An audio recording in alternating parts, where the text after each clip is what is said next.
Il est 13h, mesdames, messieurs. Bonjour, bon début de semaine à tous et merci de votre présence. On commence cette édition en allant à La Réunion où la ministre des Outre-mer, Annick Girardin, effectue son deuxième jour de visite ce lundi.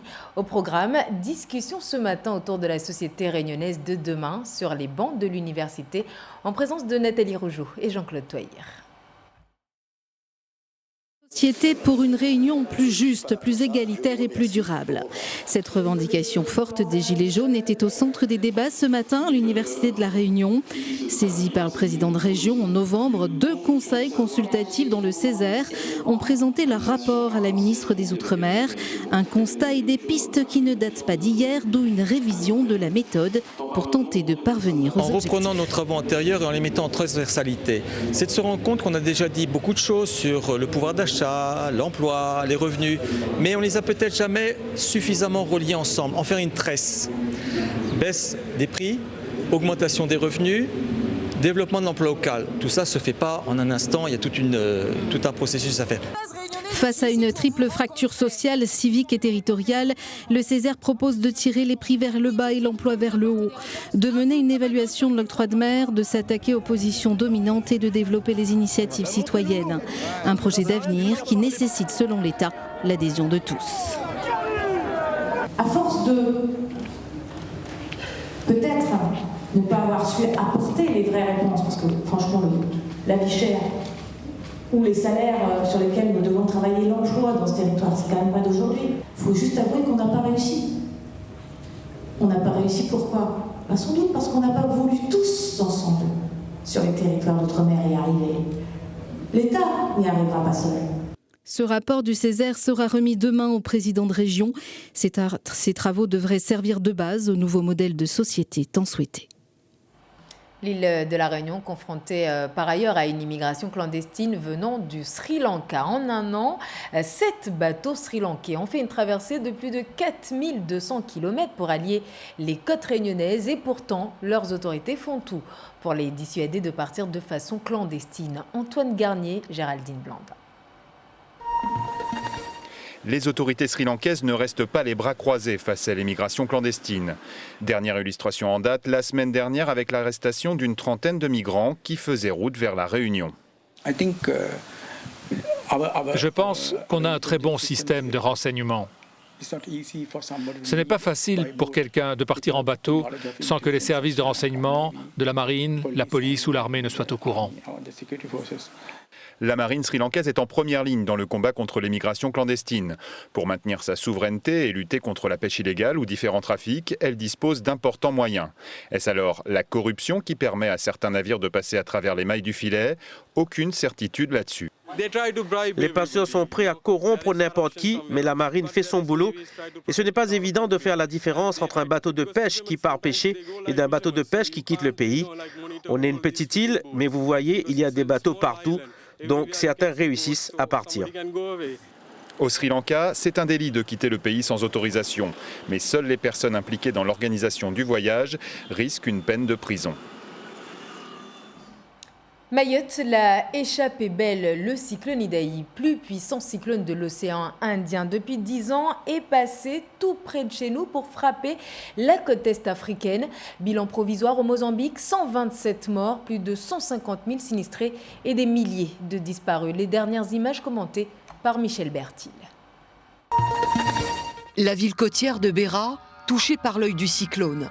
Des centaines d'habitations sont toujours sous les eaux.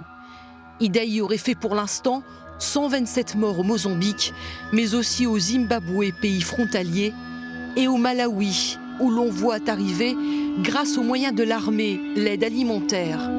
Il y a bien sûr des milliers de disparus. Les sinistrés sont estimés à plus de 150 000. Des bilans qui seront revus à la hausse, car il continue de pleuvoir sur ces régions d'Afrique australe. Idai était craint par les autorités. Le monstre avait en son centre des vents estimés à plus de 200 km/h en rafale.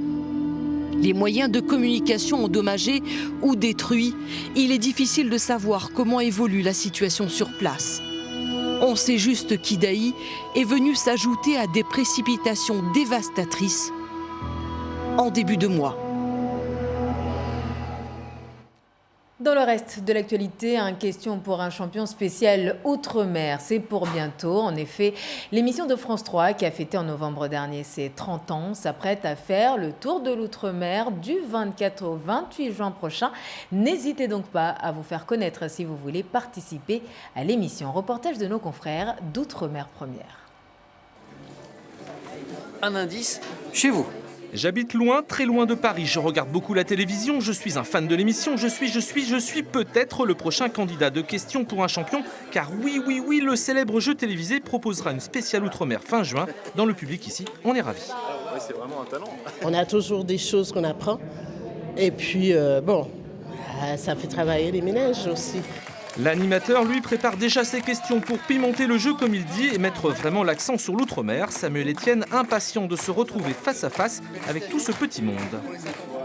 Moi, je reçois énormément de courriers, des mails bien sûr, des messages sur les réseaux sociaux, mais pas seulement, vraiment des lettres. Les téléspectateurs de Questions pour un champion écrivent beaucoup et je reçois énormément de lettres d'outre-mer. Et c'est là où je mesure effectivement que Questions est vraiment regardée dans les territoires. Donc ça me fait plaisir. C'est pas facile de venir jouer parfois de très très loin.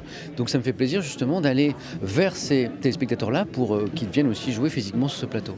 C'est une première pour Questions pour un champion. Les inscriptions seront bientôt lancées dans tous les départements, collectivités et territoires d'outre-mer. Avant des sélections sur place, sans doute 1 ou 2 par bassin. Bref, les mêmes chances pour tous. Autant de chance parce que le paramètre principal de la sélection, c'est la culture générale, c'est le niveau de culture générale. Donc bienvenue à tous ceux qui ont un bon niveau de culture générale, à Saint-Pierre-et-Miquelon, comme partout ailleurs, en Guadeloupe, à la Mayotte, à la Réunion, partout.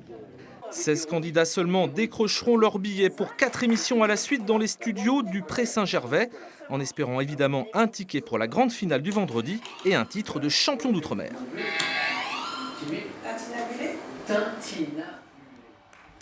On passe à toute autre chose à présent avec cette semaine de bien-être consacrée aux personnes âgées. L'idée du Centre communal d'action sociale de la ville de Tingoni, nous les avons suivis dans un centre de massothermie situé dans leur commune. Bibi Mariam Alidi et Daniel Abdou. Petit moment de détente pour Mhazam Vinga et ses camarades. Malgré son âge avancé, elle se plaît dans cette activité. Je me sens très bien ici, car mon corps est soulagé. Je ne ressens plus les douleurs que je ressentais avant, alors je suis très contente, vous ne pouvez pas l'imaginer. Chano Houmadi fait aussi partie des 5 personnes âgées de la commune de Tingoni, chouchoutées ici. Nous avons trop travaillé. Aujourd'hui, nos corps sont fatigués. Nous n'arrivons plus à faire des activités normalement. Nous marchons difficilement car les pieds sont fatigués. Alors j'espère que cette machine va beaucoup nous aider. La massothérapie, un bien-être qui convient à la plupart des gens, des tout-petits aux personnes âgées. Le Centre communal d'action sociale de Tingoni a offert à ses seniors cet instant de bien-être, histoire de leur permettre d'échapper à leur quotidien qui n'est pas de tout repos. À Mayotte, on a l'habitude que les personnes âgées nous faisaient les massages à la maison et se faisaient faire les massages entre elles. Malheureusement, aujourd'hui, la pratique, c'est un peu... on ne le fait plus, cette pratique-là. Mais on a la chance d'avoir un appareil capable de rendre cette pratique agréable. C'est pour ça qu'on a trouvé intéressant de leur faire profiter de ce dispositif qui va les aider au niveau de la santé et puis lutte contre le stress. L'initiative peut être reprise par d'autres CCAS de Lille. Et ce sera tout pour ce 13h. Merci de votre attention, de votre fidélité. Place publique dans un instant avec Aurélien Février et Siti Dar aussi pour parler sport. Bonne suite des programmes et à ce soir 19h.